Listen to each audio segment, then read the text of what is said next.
જય દ્વારકાથી જય શ્રી રામ બધા મિત્રોને જવાનું હતું આપણે શહીદ ગાર્ડન મારે અને મારા ભાઈને બેને જવાનું એટલે અમે નીકળી ગયા શહીદ ગાર્ડન પછી તો મારા ભાઈએ રામપિયારીને કાઢી બાયણે અને પછી તો આપણે બાઘા ચીકી બોલાવતા નીકળી ગયા શહીદ ગાર્ડન અને હા અમારા ગામમાં નવો રસ્તો પણ બની રહ્યો છે ફુલિયું ખા મારો મતલબ કે એવો કે અમારા ગામમાં ફુલિયા બની રહ્યા છે પહોંચી ગયો લાલપુર એટલે કે શહીદ ગાર્ડન પછી આપણી રામપિયારીને રાખી દીધી ને આપણે નીકળી શહીદ ગાર્ડન ને ફૂલ મજા આવવાની છે એટલે આપણે હું ફૂલ મોજ કરવાના હા હિંચકામાં બેઠો તો આ હિંચકો તૂટેલો પણ નીકળો મિત્રો મારી તો માઠી કઈ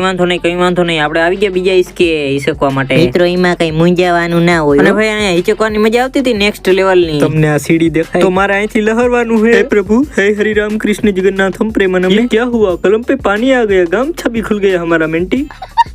ત્યાંથી આવતો રહ્યો સીધો ઘરે પછી તો આપણે હેડી ખાઈ હેડી પછી ખાઈ લે હું પેલા ઝાડવા પાઈ લે બધા તમને ઝાડવા દેખાય ને બધા ઝાડવામાં આપણે પાણી પાવાનું જ છે અને પછી તો મારા મમ્મીએ ઢોકરી બનાવીને આપણે મસ્ત મજાની ખાધી મિની વ્લોગ કરી દઈએ પૂરો લાઈક કરતા જજો અને હા ફોલો કરતા જજો